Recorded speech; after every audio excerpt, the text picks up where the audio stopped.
સમાચારો વિગતવાર જોઈએ. ધુતારા પ્રદીપ જોટાંગિયાના વધુ એક કાંડનો પર્દાફાશ થયો. સુરતના કામરેજમાં આશ્રમમાં બબાલ સમયનો એક વિડીયો સામે આવ્યો છે અને આશ્રમમાં રજૂઆત કરવા પહોંચેલા અનુયાયીઓ સાથે બબાલ કરી હતી. લેણદાર રૂપિયા માંગતા હોવાથી બબાલ કરતો એ વિડીયો સામે આવ્યો છે અને આશ્રમ માટે જમીન ખરીદી અને બંગલો બનાવવા માટે ઉછીના રૂપિયા લીધા હતા. લેણદારોએ રૂપિયા માંગતા પ્રદીપે ગાળો ભાંડી હોવાના એ દ્રશ્યો પણ સામે આવ્યા છે. એક બાદ એક તેની કરમ કુંડળી એ સામે આવી રહી છે. એક તરફ નકલીનો આ કાળો કારોબાર કરતો એ નકલી બાબા એ ઝડપાઈ ગયો છે, ત્યારે હવે એક બાદ એક તેની કરમ કુંડળી સામે આવી રહી છે. પ્રદીપ બાબાના આશ્રમમાં નકલીનું એ છાપકામ થતું હતું.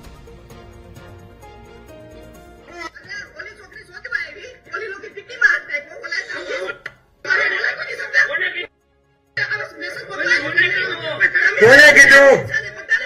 પ્રૂફ આપો, હું એમ કહું છું. પ્રૂફ આપો, ખોટા ખોટા આરોપ મૂકવામાં સાબિત કરી બતાવો તો માનવામાં આવે. કેમ?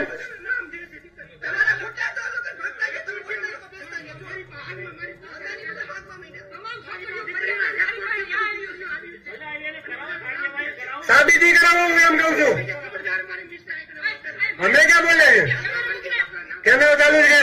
અત્યાર સુધી કેમેરો ઉતાર્યો છે, પૂછો એને. અત્યાર સુધી કેમેરો ઉતાર્યો છે એને, એટલે કેમેરો ઉતારું છું. પૂછો એને. હું અમારી જગ્યા અમારી એટલે અમે પૈસા આપ્યા છે, એની જગ્યા છે. તમારી એકલી થોડીક છે.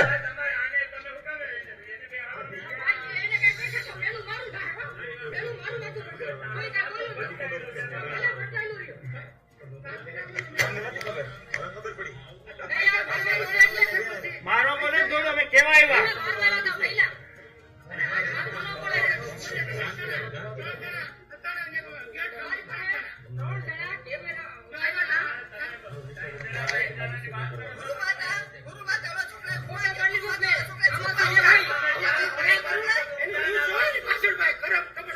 કોણે કર્યું?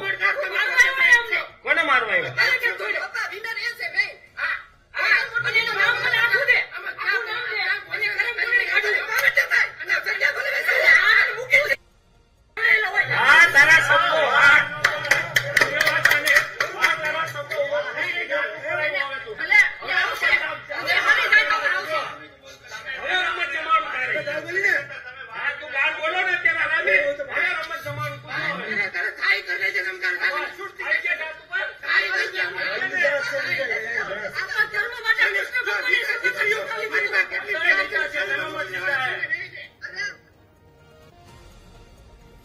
તો આ જ બાબતે મારા સંવાદદાતા નિર્મલ પટેલ આપણી સાથે લાઈવ જોડાઈ ગયા છે. નિર્મલ, ધુતારો આ પ્રતિક જોટાંગિયા અને અસલીના નામે નકલી ચલણીનો કાળો કારોબાર ચલાવતો આ શખ્સ હવે એના એક બાદ એક એના ક્રાઇમ કુંડળી પણ ખુલી રહી છે. વધુ એનો એક કાંડનો પર્દાફાશ થયો છે. કેવી રીતે એના અનુયાયીઓ સાથે વાત કરી રહ્યો છે, કેવી રીતે ઝઘડી રહ્યો છે, અને સુરતના કામરેજમાં આશ્રમના બબાલનો એ સમયનો એ વિડીયો છે.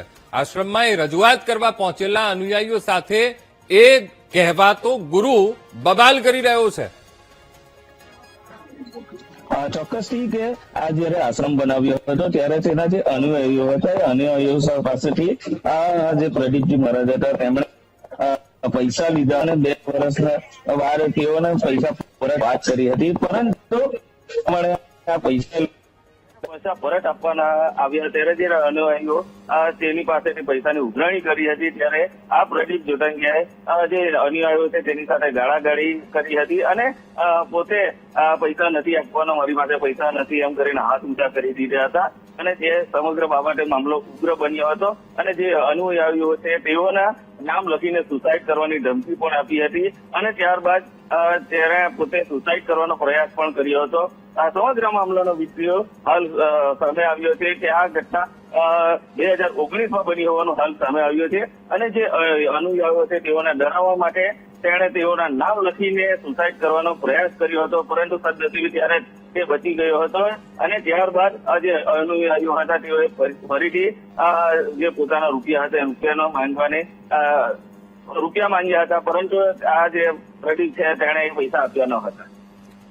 જી બિલકુલ નિર્મલ, સમગ્ર માહિતી સાથે જોડાવા બદલ આપનો આભાર. તો એક બાદ એક પ્રતિક બાબાની ક્રાઇમ કુંડળી સામે આવી રહી છે અને વધુ એક કાંડનો આ પર્દાફાશ.